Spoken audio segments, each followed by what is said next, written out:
This is a somewhat unusual experience for me this evening, at least these days, in that I, after spending many years in Ubon,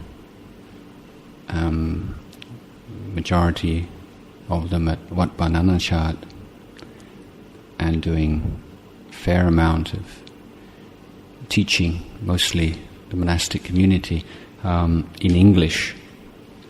The last few years I've been living a more solitary existence, and almost all of the teaching that I do these days is in Thai, so it's very rare for me to have the opportunity of speaking about the Dhamma in English.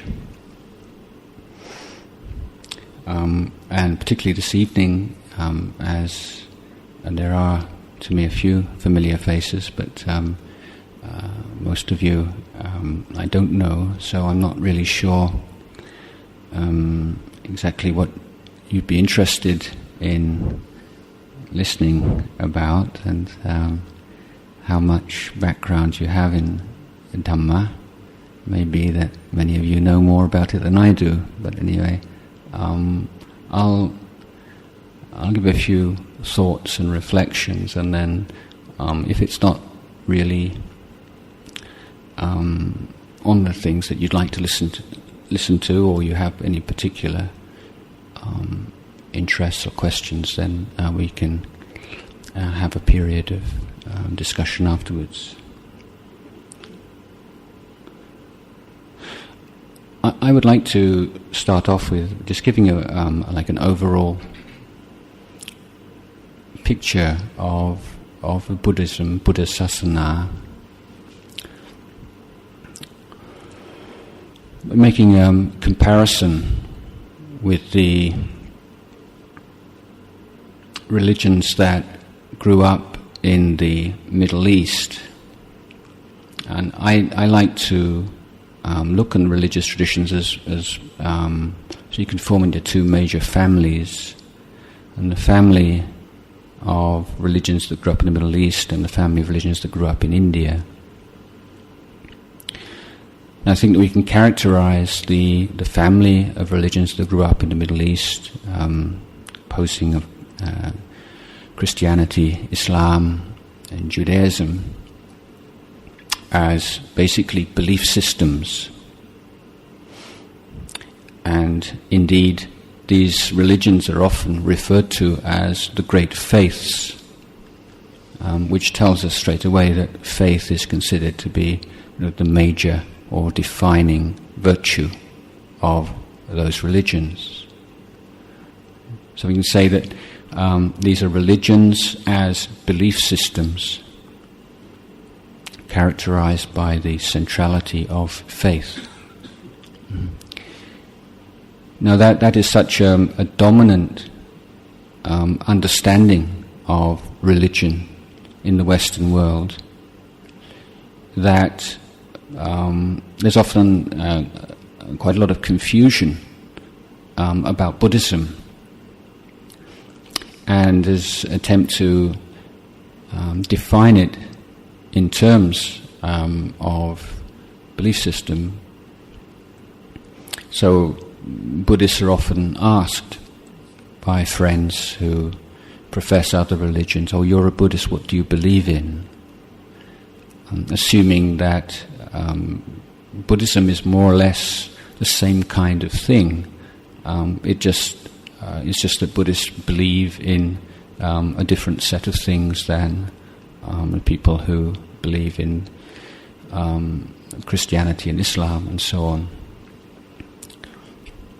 And as you're probably aware, there's been these long debates: is Buddhism really a religion at all, or is it a philosophy, or is it a way of life, and all these kinds of endless, slightly pointless debates that have been going on for so long.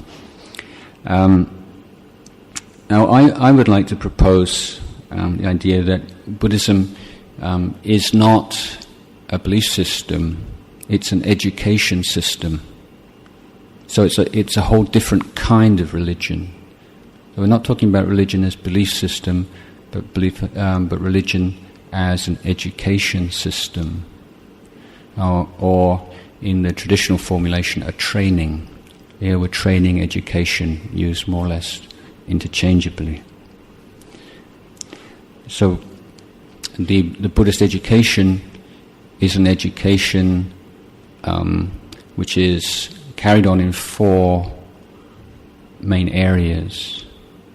This is the area of our relationship to the physical world, our relationship to the social world which we live in. These are the 2 external spheres of this education.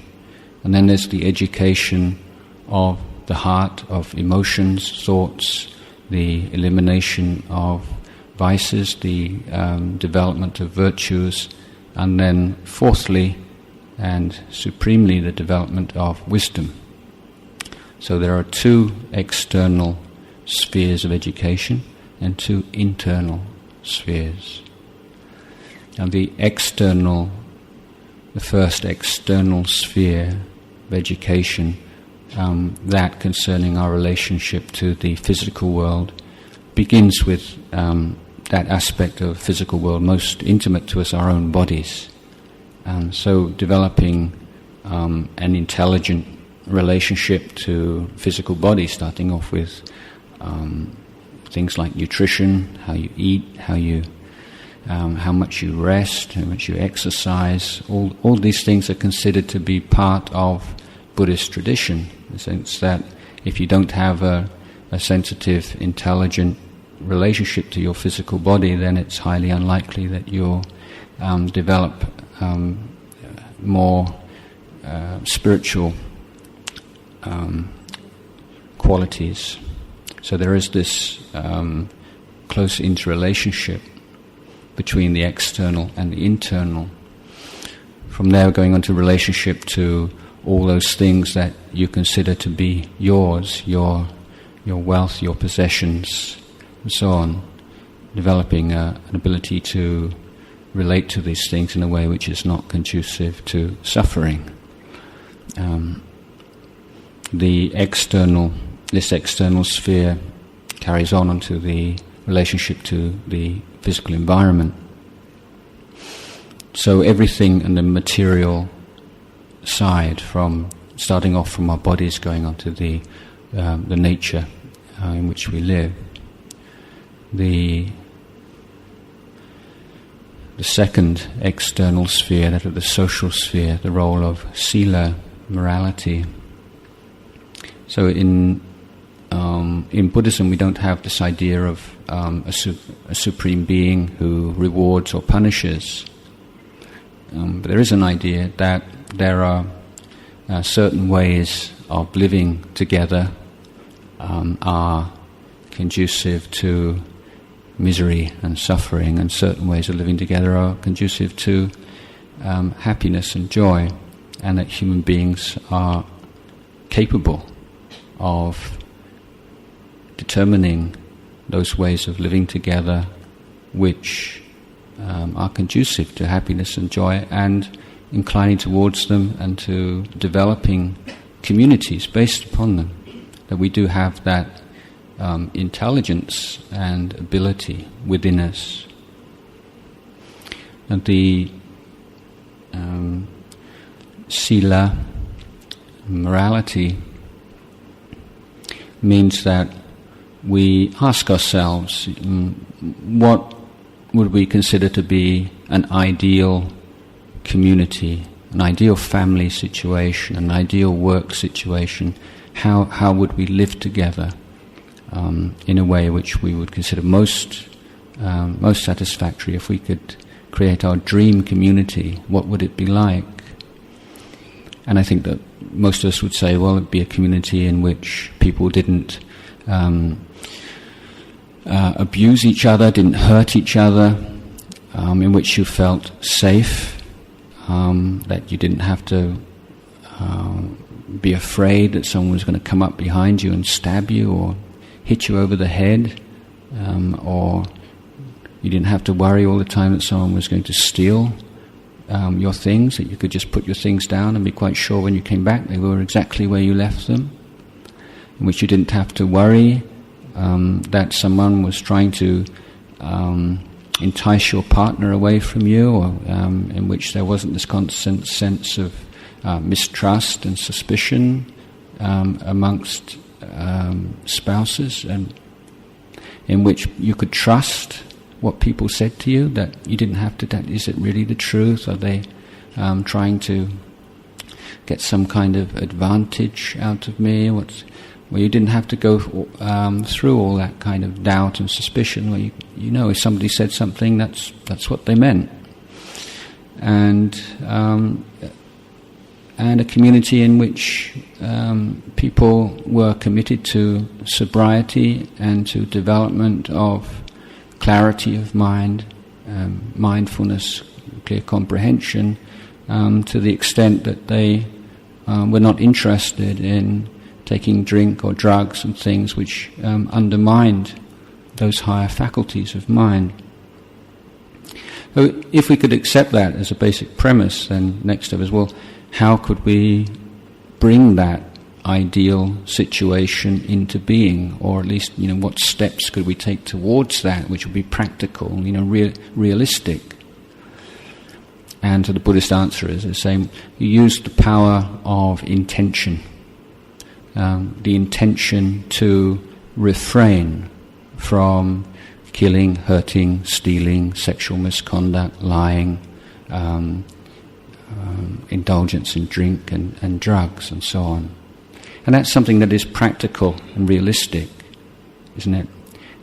As far as action and speech is concerned, we can exercise a governing influence over these things through intention.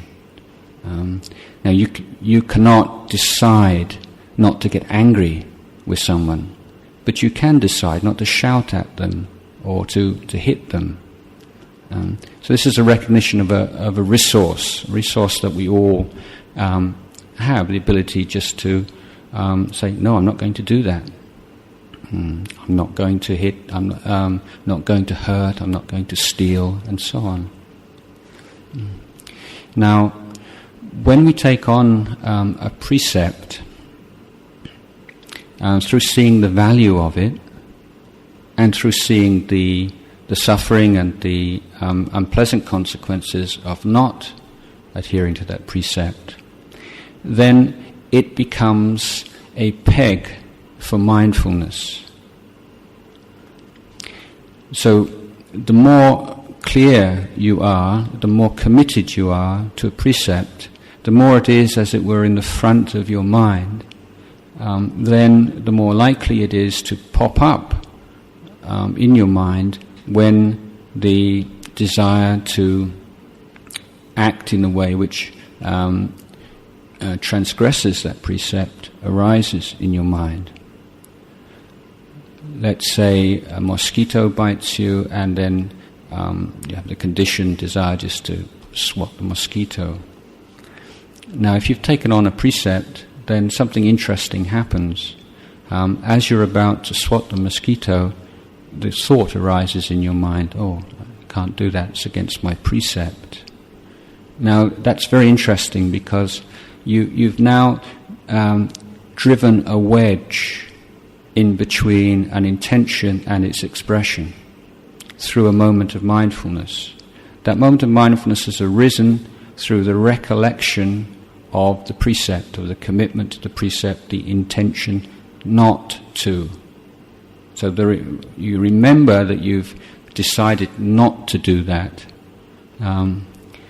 in such a way that it pops up in your mind when you're about to commit that action. And driving a wedge between intention and action gives you a certain kind of freedom that you've not had before. You have the freedom, do I really want to do this or not? So this is a moment of awakening on the level of sila. It gives you more choice, it gives you more awareness, it gives you more freedom. So it is quite sobering to observe to what extent we are conditioned by input through the senses, and how often we act quite blindly in quite automatic ways, and then find reasons to justify what we've done after the case, and not also being really honest to ourselves about that's what's happening. A favourite experiment of mine took place in America a number of years ago, conducted by Professor Charles Tart, some of you may have heard of. He was very interested in hypnosis, so he hypnotizes some of his students. In this particular case, he says to the student, when you come out of the hypnotic state, whenever I invite you to have a cup of tea, I want you to get up and put up that umbrella behind the door. So the young man comes out of the hypnotic state, they're sitting chatting, and then the professor says, would you like a cup of tea? Immediately the young man gets up, walks over to the door, puts up the umbrella. Professor Tart says, what did you do that for? He said, well, when I came I noticed that it was rather windy and blowy, and I'm afraid on the way home it's going to rain, and I was just, not that umbrella looks rather old and tattered, and I wondered whether it was actually usable, and I might ask to use it on the way home. Immediately, without having to think, in a fraction of a second, he had a completely believable, rational set of explanations for utterly 100% irrational action. That's really indicative of, the way a lot of us live our lives. But it's so normal, we just don't obviously realize what we're doing. So sila and the keeping of precepts, it's not just like a precondition for spiritual life. It's part of spiritual life. It is a form of pavana. Now, the word pavana, strictly speaking, would be translated as development or cultivation, but it's this word which has most commonly been translated into English as meditation. And so this very reductionist idea of what Buddhism is about has taken hold. Buddhism, you meditate, you sit with your eyes closed, or maybe you walk up and down. But actually what the Buddha was talking about was pavana and development. So he's talking about, as I say, development of your relationship to the physical world in which you live, the world of objects, and development of your relationship with the people around you, the world you live in, and these are every much as authentic elements of the spiritual training in Buddhism as meditation, concentration, development of insight and vipassana and whatever. It's an organic whole, and it's not possible to pursue one part of this practice in isolation from the others if one wants to really attain any kind of success in the practice. So we take on precepts as a way of guarding ourselves from committing acts of verbal, physical karma, which are going to have unpleasant results for ourselves and others in future. And there are two other qualities of mind which help us to keep precepts, apart from this contemplation and reflection on their value and the drawbacks of not keeping them. And these are two qualities which again are often not very well understood. And these are qualities that we usually translated as shame and fear. So these are not immediately attractive spiritual goals, I think, for most people. I don't want to become a Buddhist so I can have more shame and fear. But the meaning of these terms is perhaps surprising. the Buddha encouraged us to reflect on who we are on the conventional level. Say, before we get on to more refined analysis of the nature of body and mind, you say, we are on a day-to-day level human beings. We are householders, mothers, fathers, children, brothers, sisters, employers, employees, and so on and so forth. And the Buddha encouraged us to reflect on, given this conventional identity we have, what is our idea of the right, the best, the most correct way of fulfilling that responsibility of living in that identity. So if you're a father, what do you think it means to be a good father? If you're a mother, what does it mean to be a good mother? If you're a brother or a sister, a friend, what does that mean? And what are your goals? What are your ideals? You're a Buddhist, a lay Buddhist. What does that mean? What is the standard that you aspire to? Now, through reflecting in this way wisely, you develop what we call a sanya, or a particular perception, which you hold wisely and bear in mind. Now, what happens is, if you consider acting in a way which conflicts with that, then directly following the cognition that this doesn't fit, there is an emotion arises, and that emotion is what we call in Buddhism hiri, or shame. So shame is the emotional counterpart to the cognition that we're considering acting and speaking, conducting ourselves in a way which conflicts with our goals, aspirations, and ideals. So if you can consciously reflect and consider those goals and those aspirations regularly, then the more likely it is that sense of wholesome, intelligent shame will arise. And in the Buddhist scriptures it says that shame is the result of self-respect. Now the other factor of fear, this refers to reflection on the law of karma and the observation of the effects of the way that we think and act and speak have on our lives and other people's lives, observing the same truth in the lives of those around us. So we have more and more refined ability to reflect on the consequences of our actions. Now, if we are able to do that, and at the moment that we're preceding the action itself, we recognize that the consequences of this action, short-term, long-term, the ramifications, the effects on other people, are going to cause suffering, difficulty. We want to do it. You think it's going to be good fun. We really like to do it, but there's something that says, there will be this and this and the consequences.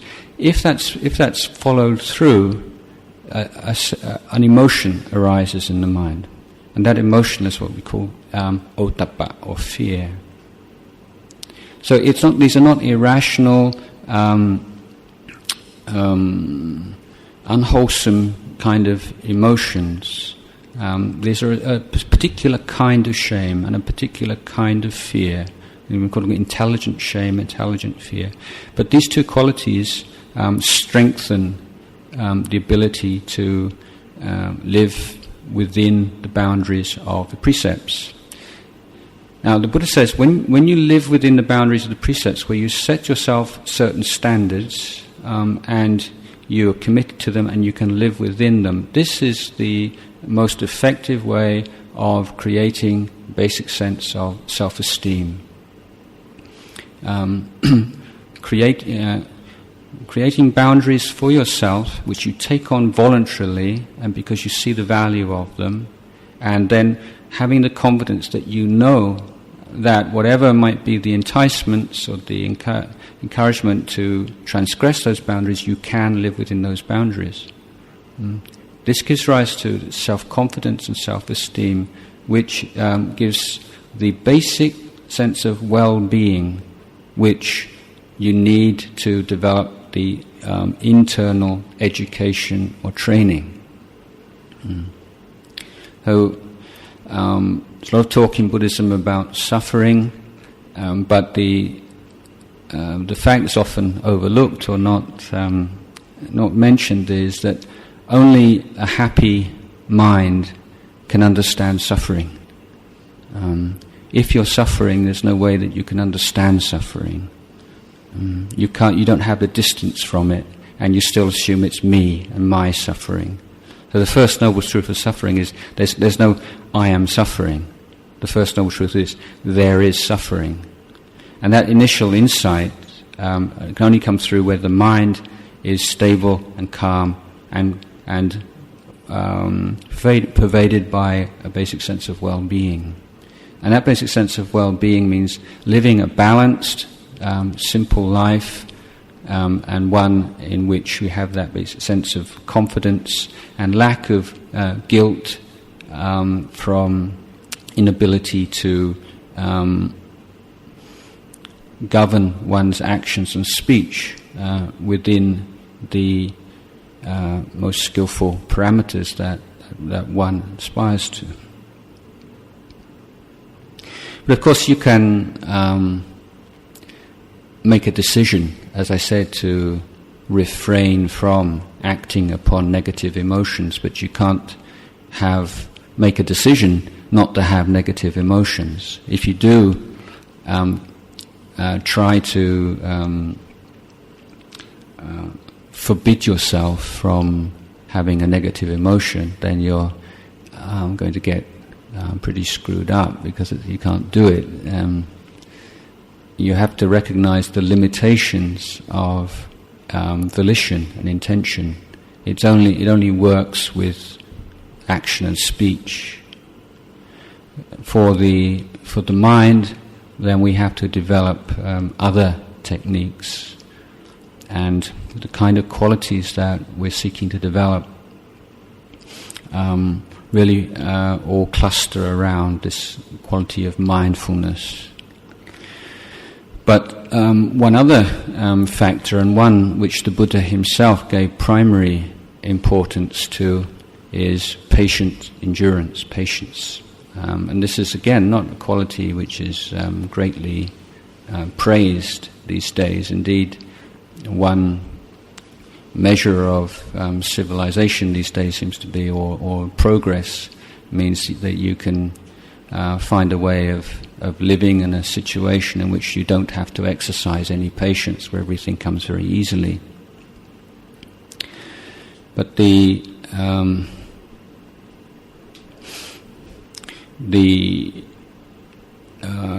emotional intelligence movement has a number of interesting things to say about this, and the man who wrote the book on emotional intelligence, Daniel Goleman, is actually a Buddhist. He relates this famous cookie experiment where you get kids of 4 years old, and the adult gives them a cookie and says, "I'm going out for a few minutes, I'll come back. If you've still got your cookie, I'll give you a second one, and if you've eaten it, that's all you get." And of course they've got a hidden camera on the child, and some of the kids, they hide it so they can't see it. Some of them walk up and down, and some of them just can't help themselves, and they eat the cookie. So they recorded all the results of the kids who could and couldn't delay the gratification to eating the cookie at the year 4 years old, and kept track of these kids. And then when they took their SAT tests at the age of 17, they found an incredible correlation between the kids' academic success at 17 and the ability to delay gratification at 4. Not only that, but there was almost zero correlation between IQ scores at 4 and academic success at 17. So the most reliable predicator of academic success, social success at a young age is not IQ, it's patience. And I think this has very important ramifications for education in particular, and kindergarten education in particular. So patience is a virtue, and it is kind of the poor relation of virtues, isn't it? Because you think, well, I didn't really get anything out of it. I suppose I've got a bit of patience anyway, sort of put up with it. But to make patience something you aspire to, rather than something, well, it's a kind of consolation prize if everything else goes wrong. That's a kind of a different way of looking at things. But patience was probably the teaching that was most stressed by my teacher, Ajahn, and I think patience was probably the first Thai word I ever learned, because when I was first at Wat Pah Pong and having to sit and listen to long talks that I didn't understand, 2-3 hours at a time, and just be certain sounds that you'd hear, and I'll ask somebody. I notice when he talks, he's saying "ot ton, ot ton, ot ton." And, what does that mean? And he said, it means patient endurance. So I realized straight away it was a key teaching in the forest tradition. And if you don't have any patience, then you may have read a lot of books and know all the highfalutin concepts, but you don't get that far. If you give up when things get tough, and if you can't put up with a little bit of discomfort, then you're never going to get very far in any area of life, really. But it's particularly true of spiritual life. But mindfulness is the quality that we do put a lot of effort into, the ability to be present, to be awake and aware. Again, one of the values of meditating, even in a period when you don't feel you're really getting much out of it, is that you are, at very least, illuminating the way in which your mind usually functions, or perhaps more accurately, malfunctions.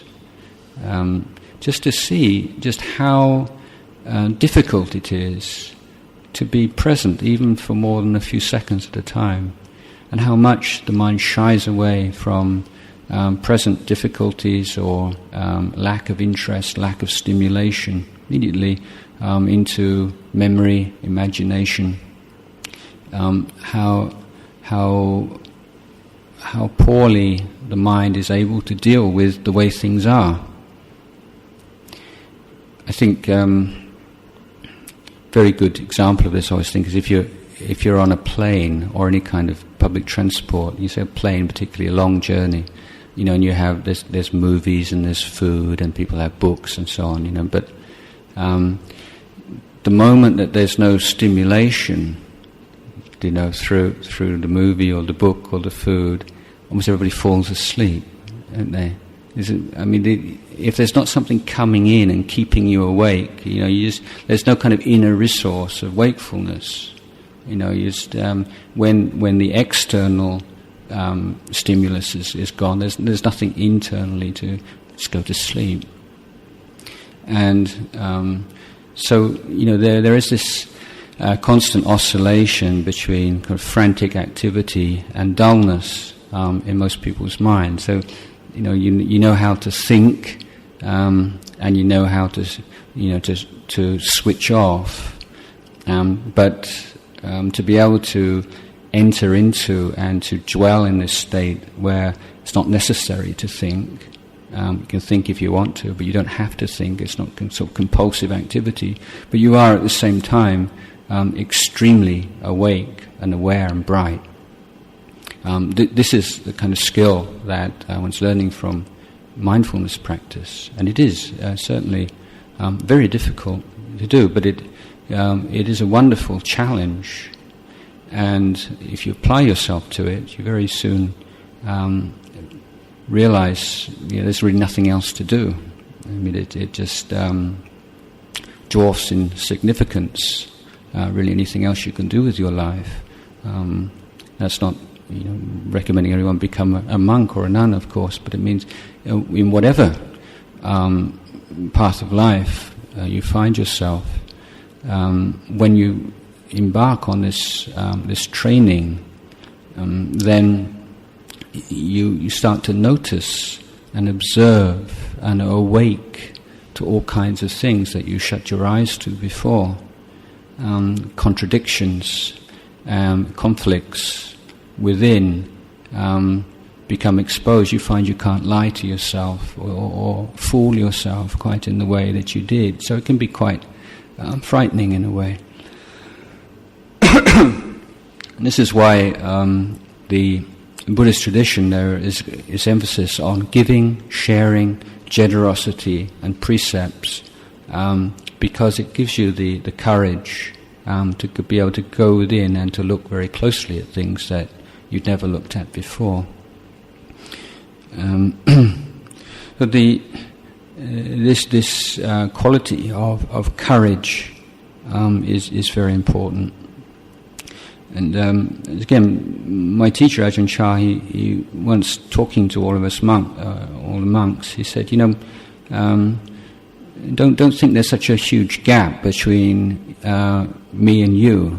He said, if I can point to any one single difference, it says that I dared to do it. I dared to go against my own conditioning, my habits, my desires, my likes and my dislikes. I put my life on the line. I was that committed to it. But don't think that I was born with all these incredible, elevated spiritual qualities, and it was easy for me. It was not easy, but I dared to do it. So that's a real quality in spiritual life that's very, very much needed. There's quite a story of one of the Tibetan teachers who, this was before the Chinese took over Tibet, and it was a deputation of senior Tibetan monks. This particular monk was much younger, but he was a Rinpoche. He was recognized from a young age as a great master, reborn. And so he's given a lot of respect, even though he was still very young. So the deputation monks walked into this monastery, and suddenly this really big, nasty, ferocious dog came out from behind a building, teeth bared, and coming towards them. And everybody froze. And then the young Rinpoche ran. But instead of running away from the dog, he ran right towards the dog at top speed. And then the dog just completely stunned and then ran away.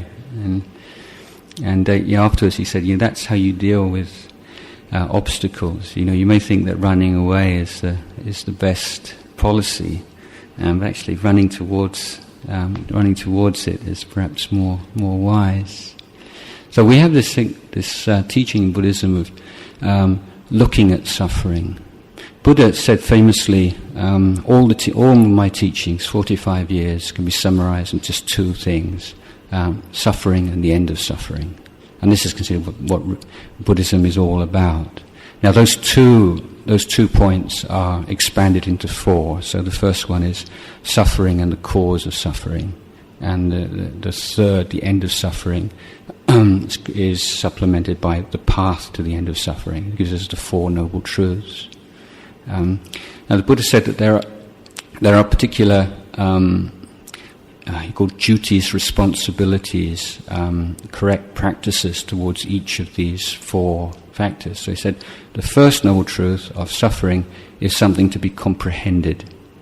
And second, the cause of suffering is to be abandoned.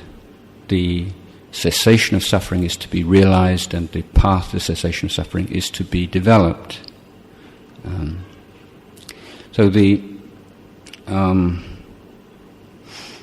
second of those 4 points, tanha or craving, again a quality which has been poorly rendered, poorly translated, and given rise to a lot of misunderstandings. Buddhism doesn't say that suffering arises from desire. Buddhism says that suffering arises through tanha, which is a particular kind of desire. So there's a distinction between wise and unwise desire. Unwise desire is called tanha, and this is the cause of suffering. It's unwise because it arises from a lack of understanding or a wrong understanding of the way things are. A correct understanding of the way things are leads not to indifference or passivity. On the contrary, it leads to wise desire, which we call Dhammachanda. And this Dhammachanda, this wise desire, is one of the most significant engines for spiritual development. That you really do need to have that forceful, committed kind of desire for practice. So how are they different? Well, tanha, coming from ignorance, is characterized by its desire for results, and particularly in the realm of feelings. Generally, it's a desire for some kind of feeling. Whereas chanda, Dhammachanda, is a desire for the action itself rather than the result. So if you want to do a good action, that's not craving, that's chanda. But if you want to be a good person, or you want praise, or you want some kind of reward for that, then that would be tanha. So one can merge into the other quite easily.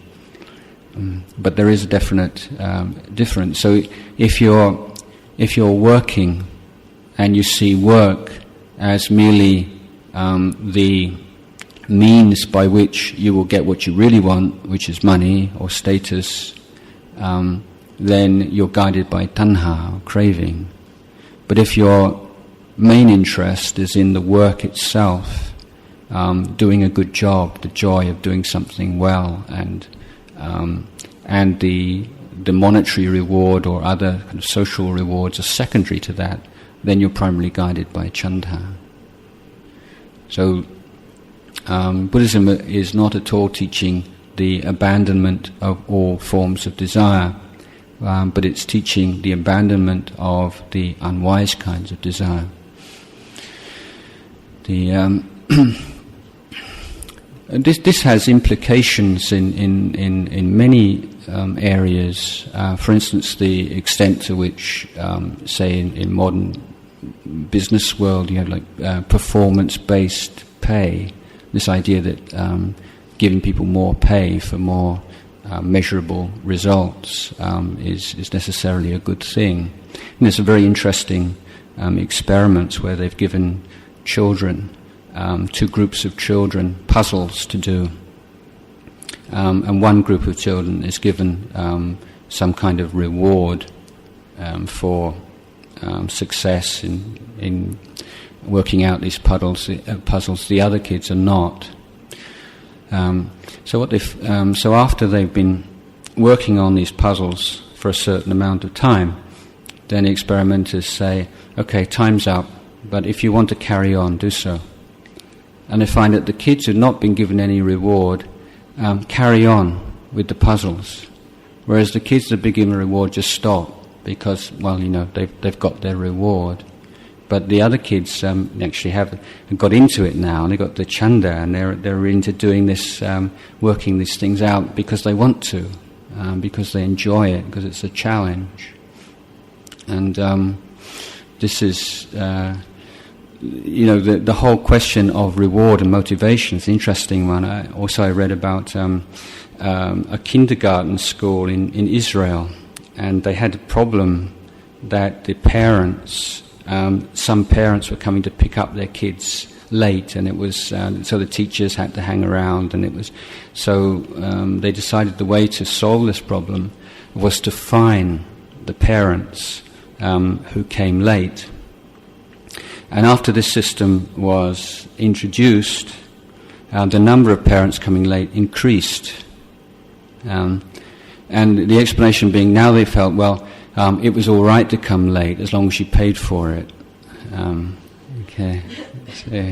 So you know, the whole question of reward and motivation is an area that you know, really is something to go into, and something that you can see in meditation. So if in meditation practice, you know, if you tanha, you know, some people meditate because they'd like to have visions, or they like to get psychic powers, or they like to be somebody special. They like to have some kind of special experience. You know, you think, well, if I have a special experience, therefore I'm special. Whereas the correct way is to understand that meditation is not about having special experiences, but it's about fully understanding ordinary experience. Because all experience is still within the realm of samsara. It's not that you want to get rid of some experiences and get some other experiences and become someone who has special experiences, but you want to understand the nature of experience. Because all experience is addictive, and the clear understanding of the nature of experience is the way to freedom. So one has to be constantly monitoring one's intention in practice.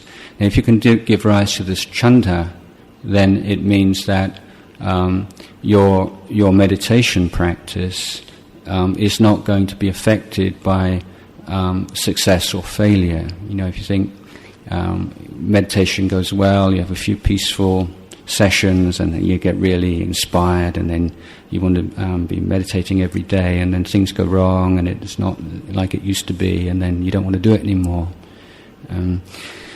So my teacher would say the most important idea is, you say, if I feel diligent and inspired, I'll do it.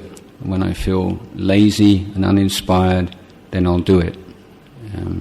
So it's not, you know, the worldly way is, when I feel inspired, I'll do it, and when I feel uninspired, I won't. Because then you're just still following the kind of the worldly stream. So the practice of mindfulness, learning to be in the present moment. Again, please recognize that being in the present moment is not a good in itself. You know, there's lots of ways of being in the present moment which are not particularly wholesome and not particularly useful. You can take some drugs and you can be quite in the present moment, not thinking about the past or the future. But the presence of mind that the Buddha is talking about is not one which precludes necessarily thoughts of the past and future. It's merely that a thought of the past is recognized as such, and a thought of the future is recognized as such.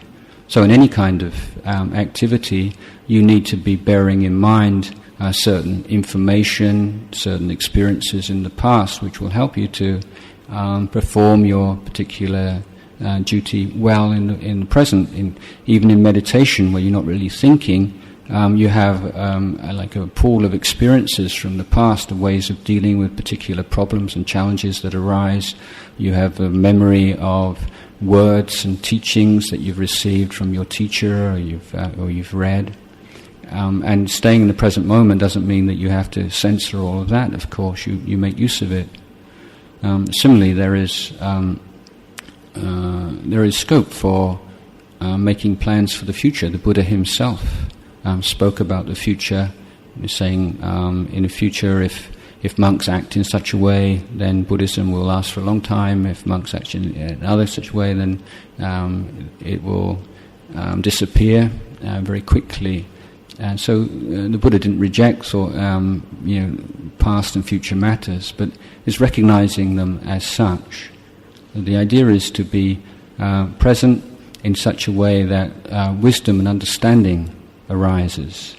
So when the mind is mindful, there is this ability to be present to whatever comes up and to see it as such. It's a feeling.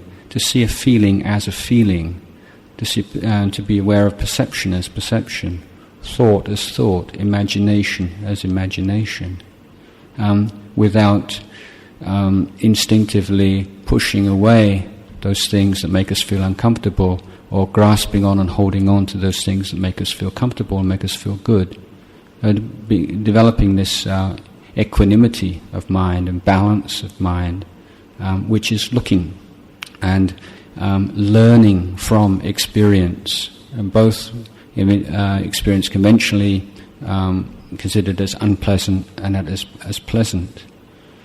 So in meditation, for instance, we have wonderful opportunity to look at physical pain under a microscope, look through a microscope.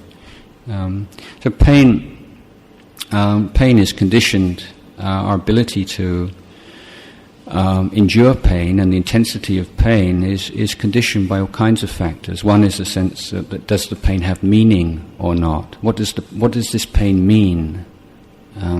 This is a major factor in determining intensity of painful feelings. So if you're meditating and you're voluntarily meditating, then and willing to look at pain, then it has a meaning for you.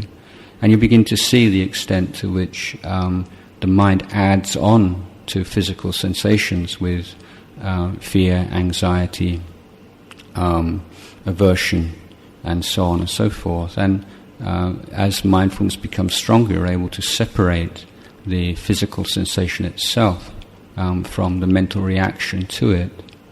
So this is one of the values of developing this ability to be present, so that when the unpleasant physical sensation arises, not just trying to get away from it, there is that patience, ability to endure, and that mindfulness and alertness. And you begin to notice all kinds of things that you never noticed before. For instance, that common sense, we say, before you can think, there's got to be a thinker. Or before you can feel, there's got to be one who feels. But when you're in the realm of direct experience, you start to notice that the thought comes first and the thinker comes afterwards, and the feeling comes first and the feeler comes afterwards. So merely by developing this ability to look at things, you begin to see all kinds of aspects of experience that you'd never observed before. And your understanding of yourself begins to change. And when you begin to see negative emotions, how they arise, how they capture the mind, how they disappear, then there's much more willingness to forgive yourself and also to forgive other people. When you understand the way the mind works, you understand and you can feel more empathy for the way that other people's minds work. So, although this can be sometimes represented as a very kind of introspective or individual kind of practice, the fact that we live with other people means that it's never that way, that any kind of benefits that one attains through increase in mindfulness and peace and so on is inevitably felt by those around us. But also the more insight that we have into the way our own body and mind works means the more insight we have into the human condition, and the more understanding, forgiveness, compassion for others that we should feel. Indeed, if we're meditating for any period of time and we don't observe an increase of kindness and compassion for others and a commitment to reducing human suffering wherever we can, then that's a sign that the meditation is not really being pursued in the correct way. In other words, the measure of wisdom is compassion, and the measure of authentic compassion is wisdom. These things go together. So the more that we're able to calm the mind and to abandon and to let go of the thoughts, the perceptions, the proliferations that agitate and cloud the mind, the more clear and bright the mind is in the present, the more we are able to see the nature of things, free of our habitual prejudices and concepts, and the more we can start to align ourselves with the nature of things rather than how things are, how we like things to be, or how we're afraid things are.